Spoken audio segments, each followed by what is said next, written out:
Aprilia Touareg Rallye 660. 2025 bringt Aprilia neben dem Standardmodell eine Replika von ihrem erfolgreichen Eco-Race-Bike an den Start. Mit einigen technischen Verbesserungen und Anpassungen soll die Rallye noch Offroad-orientierter sein wie das Standardmodell.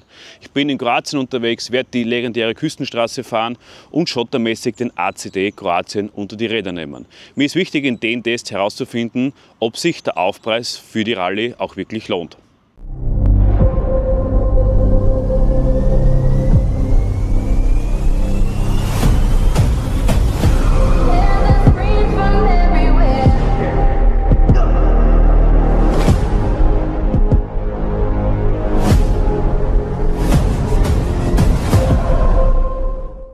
Ja, eines der Highlights dieses Jahr auf der EICMA war aus meiner Sicht der Aprilia Touareg 660 Rallye, denn ich war ja 2024 schon mit einem Dauertest unterwegs, unter anderem auch im Piemont, in den französischen und italienischen Alpen, bin dort die Klassiker gefahren, den Monte Chaufferon, den Col de Sommelier, die Asietta Kampfstraße und habe mir so roundabout über 5000 Kilometer wirklich einen guten Eindruck über die Touareg verschaffen können.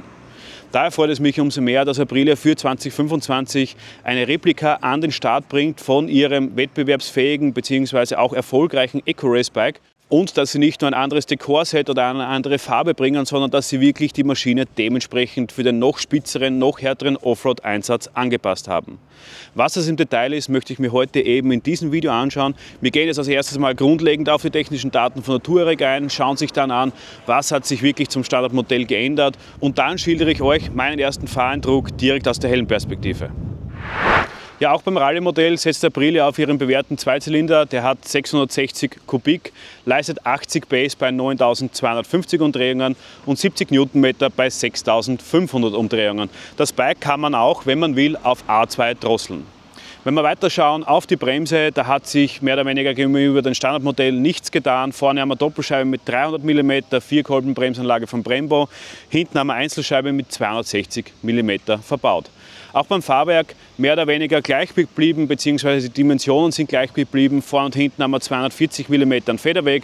Das Fahrwerk kommt auch weiterhin von Cajawa, ist in Zug-Trugstufe komplett einstellbar und in der Federvorspannung vorne und hinten. Und hinten haben wir noch ein sehr kamottes Preload-Handrad, sodass man seinen Beladungszustand anpassen kann. Was sich auch nicht grundlegend verändert hat, ist das Elektronikpaket von der Aprilia Touareg. Also wir haben weiterhin eine Traktionskontrolle an Bord. Wir haben weiterhin die Fahrmodis Urban, Explorer, Individual und Offroad. Wir können auch weiterhin das ABS hinten ausschalten. Wir haben ein Tempomat weiter verbaut und sonst auch von der LED-Beleuchtung hat sich da nicht viel getan. Jetzt schauen wir aber wirklich dorthin, was sich getan hat und das ist dann doch einiges. Und wir schauen gleich einmal drauf und schauen sich mal optischer Natur die Veränderungen an, die ja mehr oder weniger gleich einmal auffallen. Ist eben, wir haben vorne einen Highfender verbaut, wir haben ein massives Skidplate, also einen Unterfahrschutz verbaut, wir haben Handguards mit einem Metallbügel drinnen, wir haben das Dekorset eben von der Replika-Maschine übernommen. Dann haben wir auch noch einen Chainguard hier verbaut. Die Rallye kommt von Haus aus gleich einmal mit der Titan-Auspuffanlage von SC Project daher. Ja, und ein Punkt ist mir immer ganz wichtig bei einer Reiseenduro oder Adventurebike ist eben die Sitzhöhe und da hat sich bei der Rallye auch etwas getan, weil die Standard hat 86 cm, die Rallye hat hier 88 cm. Es hat sich aber wirklich nur die Sitzbank geändert, das bedeutet, ihr könnt mit der Standard-Sitzbank auf die 86 zurück oder mit der niedrigen Sitzbank sogar auf 84 cm runterfahren. Die Rallye wird eben mit der hohen Sitzbank ausgeliefert und ich möchte euch das anhand von mir zeigen und dazu schwinge ich mich mal drauf aufs Gerät und stelle sie mal gerade hin und ich bin 1,78 groß, habe Innenbeinlänge von 83, 84 cm und wenn ich sie gerade hinstelle, dann komme ich mit den Fersen ja gerade so runter. Ich sage ganz ehrlich, ich bin ja letztes Jahr über 5000 Kilometer die Standard gefahren, also ich hätte nichts dagegen, wenn sie die Rallye auch mit den 86 cm ausgeliefert hätten. Was auch wirklich ein Hingucker ist, sind die goldenen Felgen bzw. auch die goldenen Federelemente. Die Felgen kommen von Ergal, sollen deutlich leichter und auch schmaler sein, was auch ein Unterschied gegenüber der Standard ist. Wir fahren bei der Rallye mit Schlauch, bei der Standard fahren wir tubeless und wir haben auch noch am Ständer eine Verbreiterung, wenn wir es im Gelände abstellen, dass uns nicht gleich umfällt. Das waren so wirklich die optischen Sachen bzw. das, was man wirklich sieht. Jetzt schauen wir wirklich hin, was sich innen drinnen in der Maschine noch verändert hat. Ja, und dann schauen wir auf die inneren Werte, weil meistens kommt es ja auf die drauf an. Und da hat die Rallye auch das eine oder andere bekommen gegenüber der Standard. Wir haben jetzt eine größere Drosselkappe von 52 mm verbaut. Ein leichteres Schwungrad ist auch verbaut und die Mappings wurden auch angepasst. Was noch dazu kommt, ist, dass wir jetzt bei der Federung nicht mehr auf progressive Federn setzen, sondern auf lineare Federn setzen. So soll das Ganze ein bisschen sportlicher und straff unterwegs sein. Ja, aber genug der technischen Daten und der Plauderei. Ich setze mir den Helm auf und schilder euch meine ersten Fahreindrücke. Hier angekommen im Sattel von der Aprilia Touareg Rallye möchte ich mich dafür entschuldigen, dass das Gerät sehr dreckig ist, aber es regnet immer permanent daher und anscheinend haben wir wirklich sehr, sehr viel Staub und ja, Sand im Regen drinnen und der kroatische Wettergott, ich glaube Karlovac sein Name, ist mir wirklich nicht gnädig heute, aber nichtsdestotrotz möchte ich euch einmal die Touareg aus dieser Perspektive zeigen für Leute, die dementsprechend mit der Touareg noch nicht viel am Hut haben, und zwar hier vorne in der Mitte das Zündschloss. Wir schauen dann auf einen 5 Zoll TFT-Monitor. Die Touareg hat 5 Fahrmodus. Der erste ist der Urban, was quasi für so rutschige Bedingungen der Regenmodus unter Anführungszeichen ist. Dann haben wir den Offroad-Modus. Da gefällt mir wirklich sehr, sehr gut, dass das ABS hinten von Haus aus gleich deaktiviert wird. Da muss man dann nicht irgendwo im Untermenü herumschalten. Der nächste ist der Individualmodus. Da kann man sich dann die Traktionskontrolle, Motorschleppmoment, Motorbremse und die Kennlinie aussuchen im Untermenü. Also da muss man dann einsteigen, da kann man die einzelnen Parameter anpassen. Und der Explore-Modus ist so unter Anführungszeichen das schärfere auf der Touareg. Wenn wir so auf die Armatur noch schauen, haben wir hier auf der linken Seite den Tempomat oben, hier die Steuerbedieneinheit fürs Untermenü, wenn wir reinkommen, hier den Blinker, Hupe, hier oben für Tagfahrlicht und so, wenn man das Licht umschalten möchte oder einschalten möchte. Also normal hat es hier eine Automatik, aber man kann es da dementsprechend noch bedienen. Hier unten für die Fahrmodus und einen Startknopf und den betätigen wir. Und was einem wirklich gleich auffällt ist, wenn man sich draufsetzt, ich war ja mit der alten, mit der Standard über 5000 Kilometer letztes Jahr unterwegs.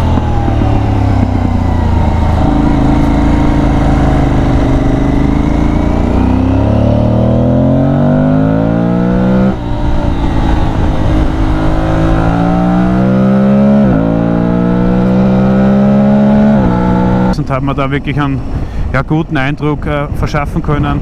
Aber man sieht es wirklich gleich einmal, ich will nicht sagen komplett anders oben, aber schon sehr anders oben. Aufgrund dessen, weil der Lenker um 2 cm Höhe ist, also wir haben hier keine Lenkererhöhung drinnen, sondern der Rise vom Lenker ist um 2 cm höher und die Sitzbank ist höher. Jetzt sitzt man ein bisschen mehr auf dem Motorrad, auf der Touareg drauf. Bei der Standard mit der normalen Sitzbank sitzt man ein bisschen integrierter. So, da ein kurzer Test noch. Wir machen das im dritten Gang, weil eben ein bisschen slippery. Wir lassen es jetzt runterfahren auf 2000 Touren. Wir sind im Explore-Modus, also im schärfsten Modus, und zünden mal wirklich durch. Schauen, wann das Drehmoment wirklich einsetzt. 3, 2, 1. Ja, jetzt kommt's. Ja, und jetzt schiebt es wirklich schon. Jawohl, bis am Aussehen. Was Sound ist Mörder. Also gefühlt ist es so, dass die mehr Zug hat. Von unten raus, also auch wenn ich jetzt da nochmal 4. Gang Gas aufreiße, also sie kommt da schon bei so 4.500, auch wenn man es jetzt wirklich weiter runterfahren lässt im 2. Gang, nochmal kurz. Wir schauen, dass wir auf 2000 kommen, so, wir fahren 25 km/h und wir zünden durch. Ja, kommt, ja. Oh.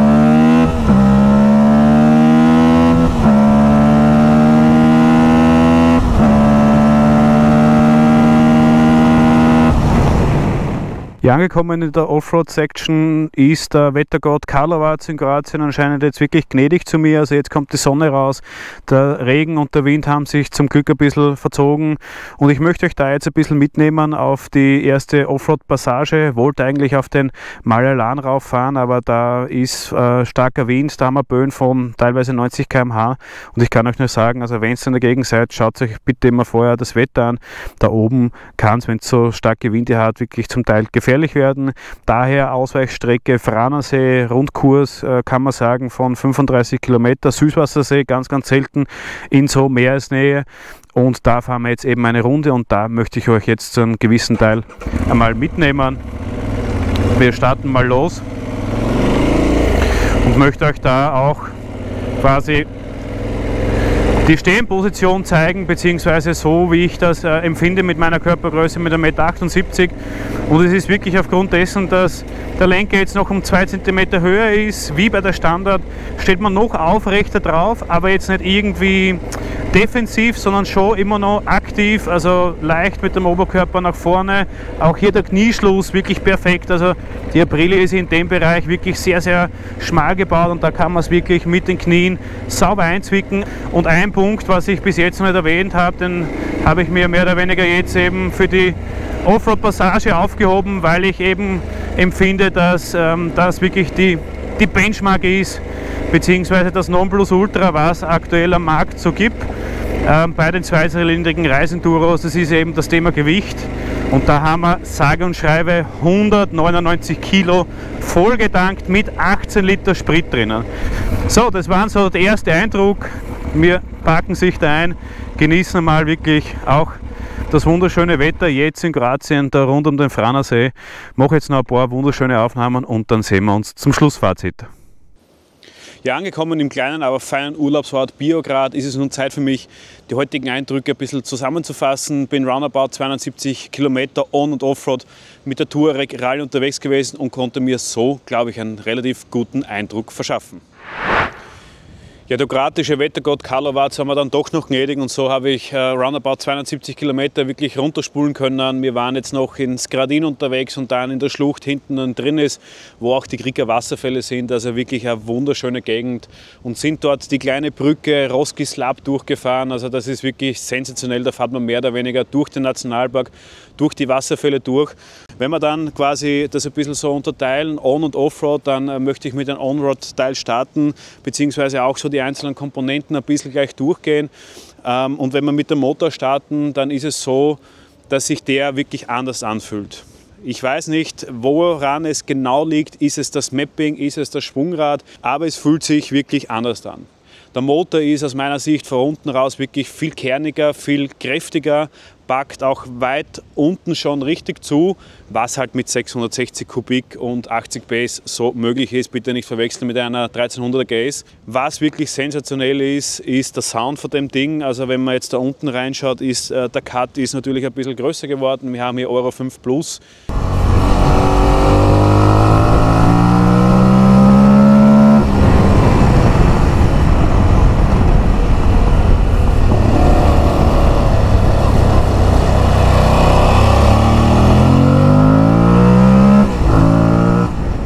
Die SC Project Titan-Auspuffanlage macht da wirklich einen gewaltigen Job, also unvorstellbar, wie es das hinbringen in der heutigen Zeit mit Euro 5 Plus. Also da kommt ein richtig geiler Sound raus, die brabbelt, die ploppt, die ist laut, also wenn es das wirklich ausdrehst, da schreit es hinten raus, außer Tüte, was richtig geil ist. Ja, und wenn wir dann zu der Bremse kommen, dann haben wir hier quasi die gleiche Ware verbaut wie bei der Standard, 300 mm vorne, 260 hinten. Das ist jetzt von der Dimension auch die Bremszange an sich nicht die Benchmark in dieser Liga. Natürlich hat es hier die Touareg ein bisschen leichter, weil sie nur 199 Kilo vollgetankt quasi zum Entschleunigen hat. Aber dennoch ist es so, was ich auch schon bei der Standard begrittelt bzw. angemerkt habe, dass sie für den Offroad-Einsatz, also wenn man dann Offroad fährt, die Bremse super zum Dosieren ist, aber in der Straßenperformance, ich sage mal, der letzte Biss, die letzte Aggressivität auf der Bremse fehlt dir halt. Ja, und wenn man sich das Fahrwerk anschaut, dann setzt man ja hier bei der Rallye auf eine lineare Feder und nicht auf eine progressive Feder, so wie es in der Standard verbaut ist. Wie merkt man das beim Fahren oder merkt man es überhaupt beim Fahren? Es ist On- und Offroad ziemlich ident, wie sich das Ganze ja auswirkt aufs Fahrzeug. Und es ist so, dass das Ganze einfach ein bisschen rougher, ein bisschen straffer, ein bisschen härter abgestimmt ist.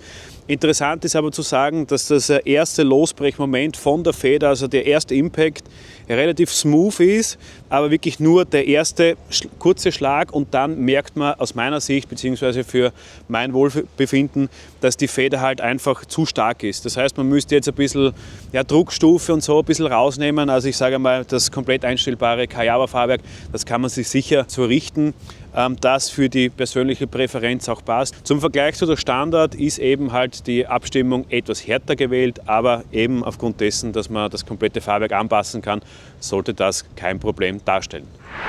Ja, und wenn wir zum Thema Ergonomie kommen, dann ist ja bei der Rallye quasi eine geänderte Sitzbank drauf, plus eben ein anderer Lenker und so verändert sich natürlich die komplette Sitzgeometrie auf dem Fahrzeug. Wenn man sich den Lenker anschaut, der ist um 2 cm höher wie der Originale. Ich sage mal, im Sitzenfahren für mich, für meine Körpergröße mit knapp 1,80 Meter gerade noch okay. Also die Hände sind dann wirklich schon relativ weit oben. Wäre es noch höher, wäre es dann schon ein bisschen, ja, wie soll ich sagen, zu passiv auf der Maschine. So passt noch gerade. Im Stehenfahren dafür wirklich sensationell geil. Also ich stehe sehr aufrecht auf, natürlich mit dem Oberkörper noch leicht nach vorne geneigt, so dass ich noch aktiv fahren kann, aber nicht beziehungsweise mag ich halt die sportliche Position, wenn man dann mit dem Kopf über dem Windschild hängt, nicht unbedingt, weil wenn man so den ganzen Tag herumfahren muss, das ja sehr ermüdend ist. Wenn ich zum Sitz komme, der fühlt sich ganz anders an. Der ist auch hier oben deutlich schmäler wie der Originale. Ich sage mal, wenn man wirklich auf Druck fährt, wenn man wirklich schnell, aktiv fahren möchte und das noch Offroad, dann ist das sicher ein Hit, weil man hier quasi mit dem Arschbacken das Ganze steuern kann. Also er ist hier oben deutlich schmäler und auch deutlich härter. Das heißt, du kannst mit der Hüfte, wenn du sitzt, das Fahrzeug wirklich dirigieren. Aber ich sage ganz ehrlich, das ist eine Sitzbank. Ich bin vieles gewohnt. Ich fahre auch Rennrad in meiner Freizeit und kann 3-4 Stunden auf einem Rennradsattel sitzen, ohne dass mir der Arsch abfällt. Aber bei der Touareg bzw. bei dem Sattel fällt es mir schon wirklich schwer. Also das ist aus meiner Sicht ein bisschen zu viel des Guten, ein bisschen zu hart gepolstert, oben auch ein bisschen zu schmal. Also ich sage, es ist ja mein Dauertest und da kommt aus meiner Sicht wieder die normale Sitzbank rauf. Ja, und dann ein Wort noch zum Windschild. Das ist für mich heute wirklich schwer zu bewerten, weil auf der einen Seite hat es geregnet und wenn der Regen weg war, dann war der Wind da. Also da kann ich jetzt nicht großartig sagen, ob der Windschutz bzw. ob sich da was geändert hat gegenüber der Standard zu der Rallye. Generell muss man sagen, dass, sage ich mal, durch den Regen ich da am Oberkörper wirklich gut geschützt war. Also da im Oberkörperbereich war wirklich nichts nass, da auf den Schultern natürlich dort und da schon. Und wenn man halt wirklich lange und durch einen Starkregen fährt, was zum Glück heute nicht passiert ist, dann merkt man schon, dass die Touareg hier um die Mittellage wirklich sehr, sehr schmal gebaut ist. Also ich sage mal, zum Thema Wind- und Wetterschutz gibt es natürlich Besseres, aber halt keine, die so leicht ist. Ja, und das war natürlich die perfekte Überleitung zum Thema Gewicht und das möchte ich mir ein bisschen im Detail anschauen, weil ich sage mal, das ist die absolute Benchmark im Reise-Enduro-Sektor, zweizylindrig, 199 Kilo mit 18 Liter Sprit drinnen. Und ich sehe jetzt schon den ersten schreiben, ja, aber irgendwo in den 80er Jahren hat sie 170 Kilo gehabt, irgendeine Maschine. Ja, mag sein, aber da haben wir nicht so einen Cut drinnen gehabt, das was so ein Ofenrohr ist und wahrscheinlich selber schon 2 Kilo wiegt. Und wir hatten auch keine Abgasnormen sowie irgendwelche elektronischen Helfer oder sonst was. Also neue Geräte, 199 Kilo, 18 Liter Sprit drinnen. Wenn es eine leichtere gibt, aktuell neu zu bekommen, schreibt es uns unten in die Kommentare rein. Aber wo sparen wir jetzt dann wirklich die 5 Kilo ein gegenüber der Standard? Beim Auspuff, also hier haben wir von Haus aus den Titanauspuff drauf. Der Standardauspuff ist roundabout um 1,5 Kilo schwerer. Das heißt, 204 Kilo minus 1,5 sind wir bei 202,5. Gut, dann haben wir hier ein bisschen leichtere Schwungmasse drinnen. Sagen wir, okay, nochmal einen halben Kilo, glaube ich zwar nicht, dass es ein halber Kilo ist, aber sind wir auf 202 Kilo. Dann hauen wir quasi aber hier das Skidblade, was sicher schwerer ist als der Standard, oben drauf. Das heißt, es ist wieder einen halben Kilo schwerer. Dann sind wir auf 202,5. Sonst im Großen und Ganzen Lenker wahrscheinlich ein paar Gramm, also nicht einmal 100 Gramm oder 200 Gramm schätze ich, weil da ist da bei der Standard auch aus Alu.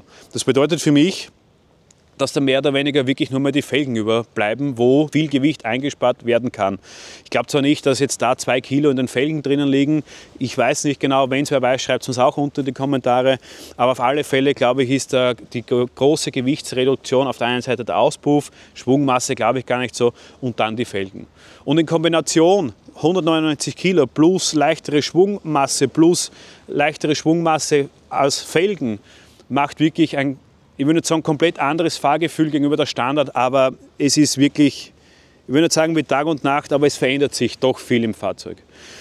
Die Rallye ist aus meiner Sicht viel flinker, viel wieseliger, viel, wie soll ich sagen, viel spielerischer wie die Standard, obwohl das die Standard auch schon leicht ist und obwohl das die Standard auch schon sehr agil zum Fahren ist das noch, wie soll ich sagen, die will mehr Kurven, die will mehr wuseln, die will einfach mehr bewegt werden, schneller bewegt werden, Richtungswechsel, auch Offroad.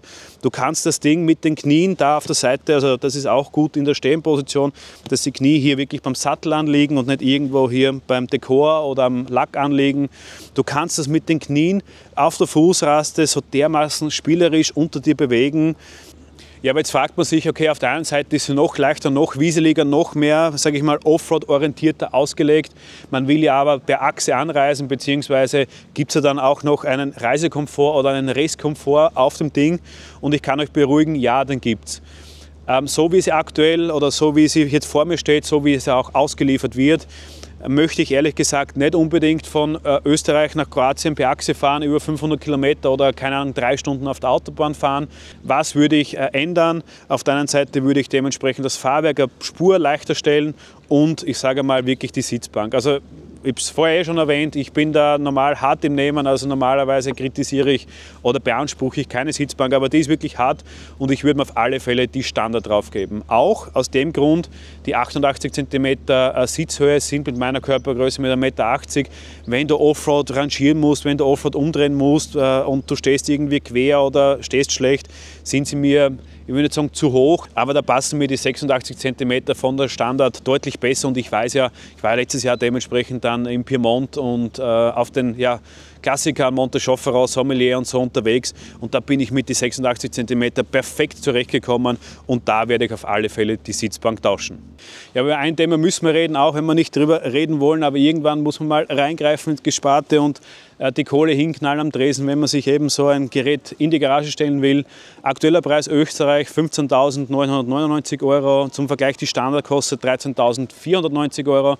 Jetzt ist natürlich die große Frage, ist sie 2.500 € mehr wert? Und ich sage ganz ehrlich, das muss jeder für sich selbst entscheiden. Wenn ich mir die einzelnen Komponenten anschaue, die leichteren Felgen, die SC Titan Auspuffanlage, die Slip-On, den Unterfahrschutz, das Dekor, den Highfender vorne, den geänderten Lenker und so weiter und so fort, dann sind die einzelnen Komponenten, wenn man es irgendwann nachrüsten müsste, wahrscheinlich bei 4.000, 4.500 €. Natürlich ist mir schon klar, dass man dann jetzt, keine Ahnung, die Standardfelgen hätte und hin und her.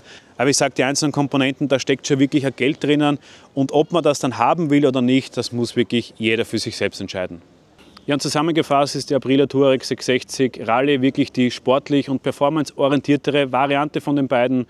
Für den einen oder anderen, der noch mehr Offroad unterwegs sein will, der noch ein leichteres, ein agileres Bike haben will, sicherlich eine Option wert, sich das im Detail anzuschauen. Ich bin froh, dass ich das Ganze 2025 als Dauertester fahren darf. Ich werde da sicher einen Erfahrungsbericht abgeben nach x Kilometer. Wir werden das sicherlich auch mit einer Yamaha Tenere und so weiter dieses Jahr vergleichen. Also da kommen noch sehr, sehr viele spannende Videos auf euch zu. Ja, und ich hoffe, ich konnte euch so einen guten Einblick über die Unterschiede zwischen Standard und Rallye-Modell geben unter nicht ganz einfachen Bedingungen. Heute sage ich ganz ehrlich, der Wettergott Carlo war zwar mir nicht immer ganz gnädig, aber ich hoffe, dass euch dennoch das Video gefallen hat. Lasst es mir auf alle Fälle einen Daumen da, schaut auch gerne rein. Zu dem Standardmodell gibt es ja schon 2 Videos, also einmal quasi ein Review, wo ich in den Westalpen unterwegs bin und einmal einen Erfahrungsbericht quasi vom Abschluss vom Dauertester letztes Jahr. Also schaut da auch gerne rein, wenn ihr euch für das Standardmodell genauso interessiert. Ich hoffe, dass euch das Video Spaß gemacht hat. Lasst mir auf alle Fälle ein Abo da würde ich mich riesig darüber freuen und ich wünsche euch noch einen wunderschönen Tag. Bis zum nächsten Mal. Ciao, ciao.